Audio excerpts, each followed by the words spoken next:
चुनौती सिद्ध हुए, हर दंगल में चित्त हुए कमजोर, चुनौती सिद्ध हुए, मन की मन में रहने वाली एक मनौती सिद्ध हुए, मन की मन में रहने वाली एक मनौती सिद्ध हुए। जो भारत की किस्मत लिखते अंबर स्वर्णिम स्याही से, जो भारत की किस्मत लिखते अंबर स्वर्णिम स्याही से, उन्हें पनौती कहने वाले स्वयं पनौती सिद्ध हुए।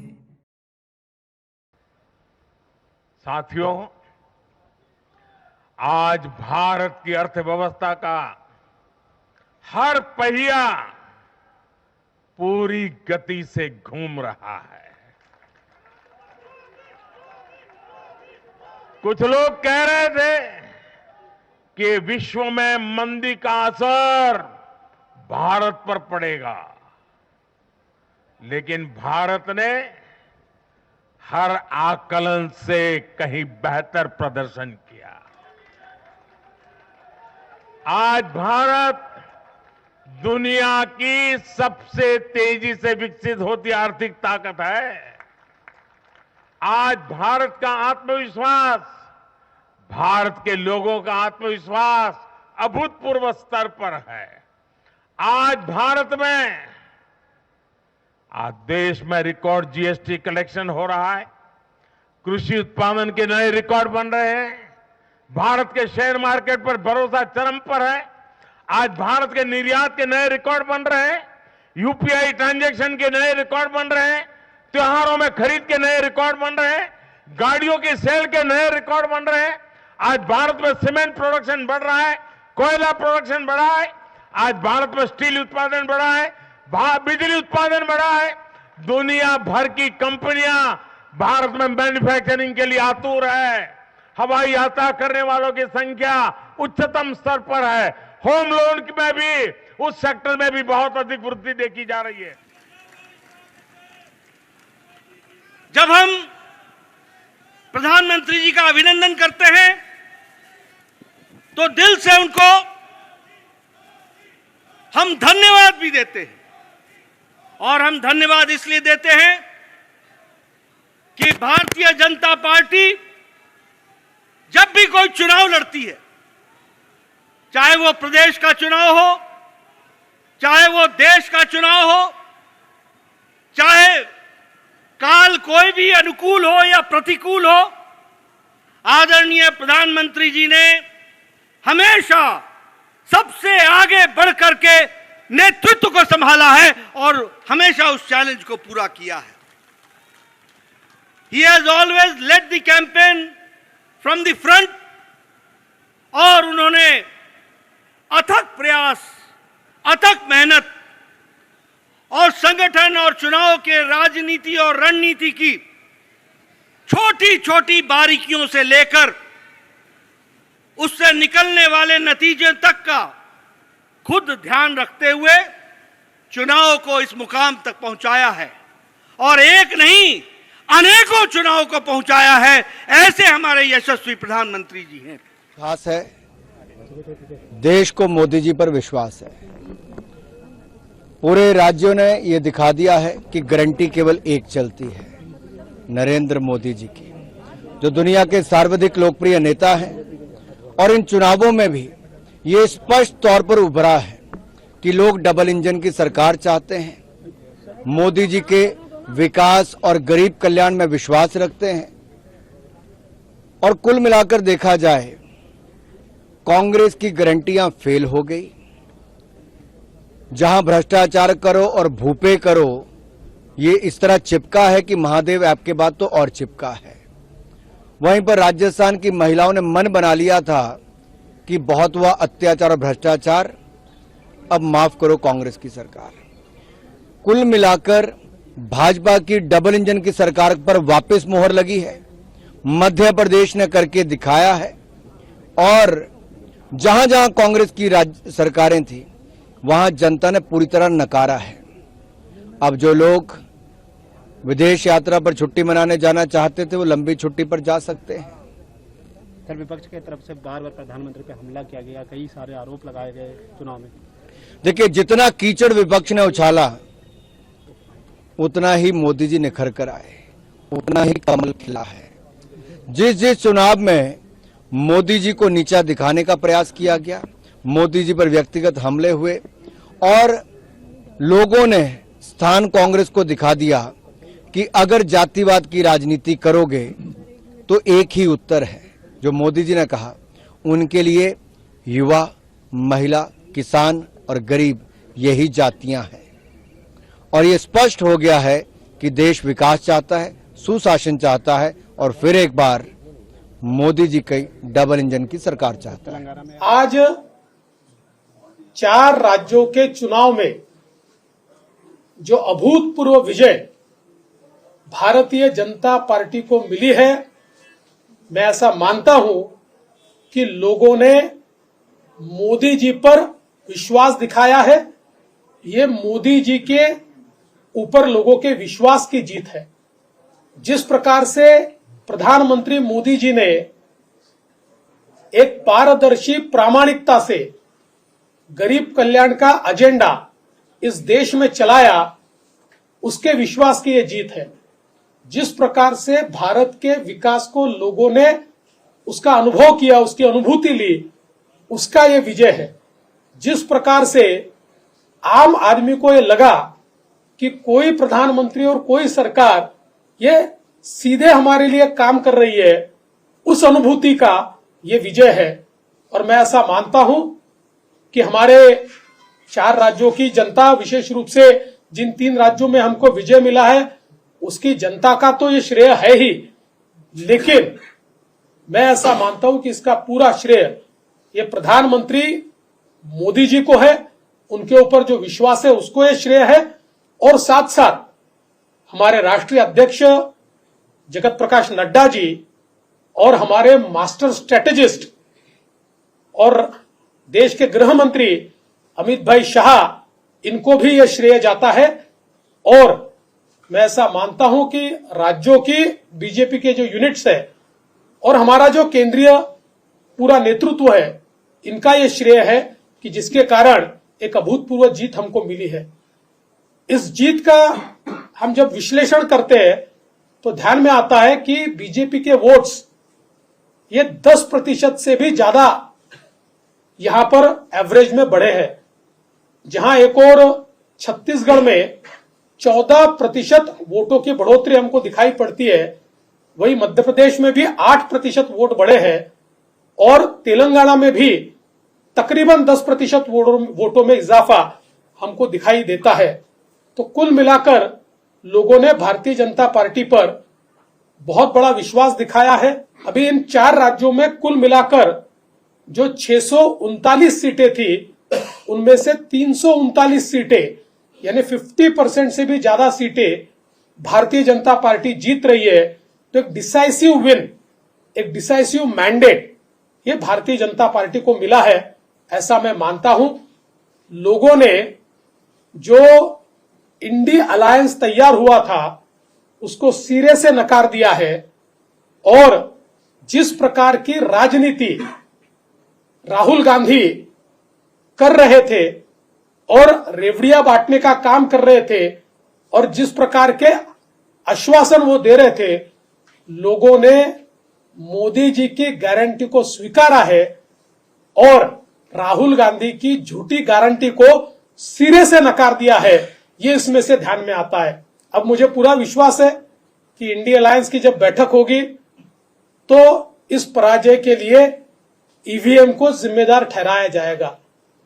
मुझे ऐसा लगता है कि ईवीएम को जिम्मेदार ठहराने की जगह अगर आत्मावलोकन वो लोग करेंगे तो उनके ध्यान में आएगा कि ये जीत केवल पारदर्शी प्रामाणिकता की मोदी जी के नेतृत्व की जीत है। देवेंद्र जी, 4 राज्यों में जो चुनाव हुआ, कहीं पे भी मुख्यमंत्री का चेहरा नहीं था, तो क्या लग रहा है कि चारों राज्यों में नरेंद्र मोदी चेहरा थे, इस पे लोगों ने वोटिंग की। और आपने कुछ समय पहले कहा था कि महिलाएं डिसाइडिंग फैक्टर रहेंगी, तो कितना लग रहा है, आपने हर राज्यों में जाकर प्रचार किया था, तो महिलाएं कितनी डिसाइडिंग फैक्टर थी? और मुख्यमंत्री का चेहरा न होने के बाद क्या मोदी जी को चेहरा देकर वोटिंग की गई? भारतीय जनता पार्टी का ब्रांड ही मोदी जी है और मोदी जी ने जिस प्रकार का विश्वास तैयार किया है उस विश्वास को वोटों में तब्दील करने का काम इन चुनाव में हुआ है।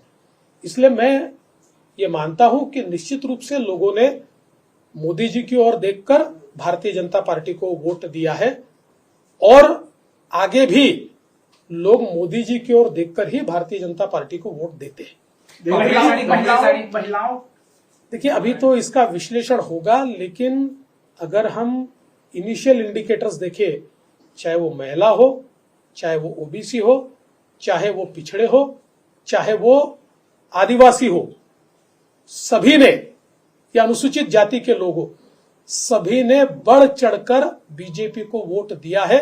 ये ध्यान में आ रहा है। कुछ करेंगे तेलंगाना में जैसे कम कोर्स है तो उसके लिए आगे नहीं, देखिए, तेलंगाना में हमारा जो राइज है वो बहुत बड़ा है और मैं ऐसा मानता हूं कि तेलंगाना में ये बात स्पष्ट हो गई कि अब लोकसभा के चुनाव में पिछले समय हमको 4 सीटें मिली थी, अब इस लोकसभा के चुनाव में मैं आज ही कह देता हूं, आप देख लीजिए, हम पिछले सारे रिकॉर्ड तोड़ेंगे और तेलंगाना में लोकसभा में नंबर 1 पार्टी बीजेपी होगी। देवेंद्र जी, इसको सेमीफाइनल के रूप में देखा जा रहा था इन चुनावों को। 2024 में लोकसभा भी है, महाराष्ट्र का चुनाव भी है, तो जिस तरीके से मध्य प्रदेश में 160 के ऊपर गई है, तो क्या महाराष्ट्र का समीकरण क्या लग रहा है आपको? क्या इसका इफेक्ट वहां पे पड़ेगा? लोकसभा का भी चुनाव उससे पहले है।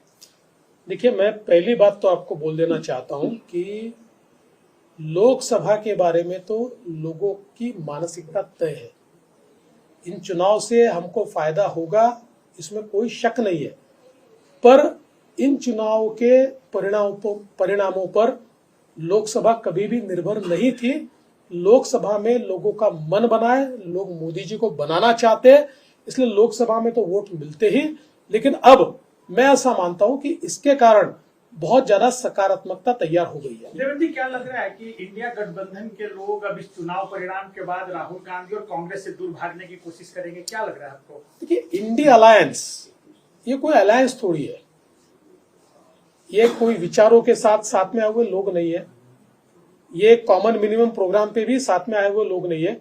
इनका केवल एक प्रोग्राम है, मोदी जी को हटाओ, क्योंकि मोदी जी के कारण इन सारी परिवारवादी पार्टियों की दुकानदारी बंद हो रही है। इसलिए मोदी जी को हटाने का प्रयास ये लोग मिलकर करते हैं। इसलिए ये कभी कोहेसिव ग्रुप था नहीं, आगे भी कोहेसिव ग्रुप रह सकता नहीं। एक एसआईटी, सीआईडी और ईडी का डर दिखाकर आप चुनाव जीते, ऐसा भी विरोधियों का कहना है, क्या बताएं? नहीं, अभी ईवीएम की बात नहीं की है, उसके बाद फिर जवाब देता हूँ। देवेंद्र जी, सभी एग्जिट पोल छत्तीसगढ़ के संबंध में बता रहे थे कि वहां पे कांग्रेस रिटेन करेगी। क्या स्ट्रेटेजी थी? आप भी रायपुर और तमाम जगहों पे गए थे प्रचार के लिए, कैसे वहां पे बीजेपी ने अचानक बढ़त बनाई? मुझे ये लगता है कि मोदी जी पर छत्तीसगढ़ में बहुत विश्वास लोगों के मन में था। अब देखिए, पिछले समय भी छत्तीसगढ़ जब हम हारे और तुरंत लोकसभा का चुनाव हुआ तो छत्तीसगढ़ फिर मोदी जी के साथ आया और इन 5 वर्षों में बघेल जी ने और उनकी सरकार ने जिस प्रकार का भ्रष्टाचार किया, फिर वो महादेव ऐप का घोटाला हो या अलग अलग प्रकार के गोबर का भी घोटाला वहां पर हुआ है, तो इन सब घोटालों के चलते लोगों के मन में ये भावना थी कि नहीं, हम तो मोदी जी के साथ जाएंगे। और मैं विशेष रूप से कहना चाहता हूं कि छत्तीसगढ़ में आदिवासी और ओबीसी ये बढ़ चढ़कर बीजेपी के साथ आए।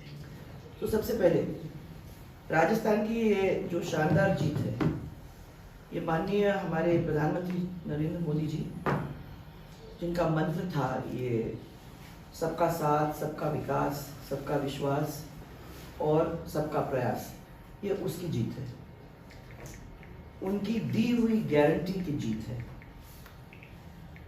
ये जीत हमारे माननीय केंद्रीय मंत्री होम मिनिस्टर अमित शाह जी की रणनीति की जीत है और ये जीत हमारे माननीय अध्यक्ष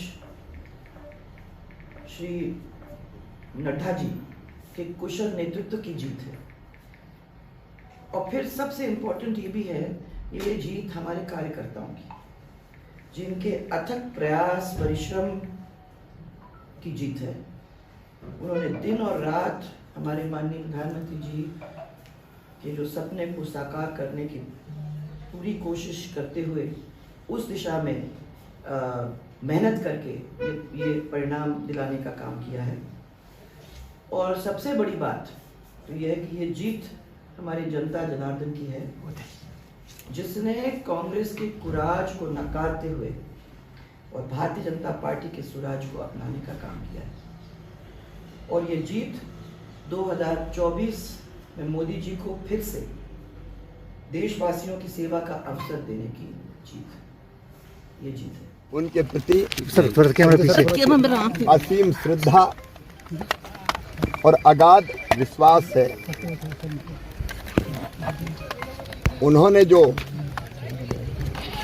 यहाँ सभाएं की, जनता से अपील की, वो जनता के दिल को छू गई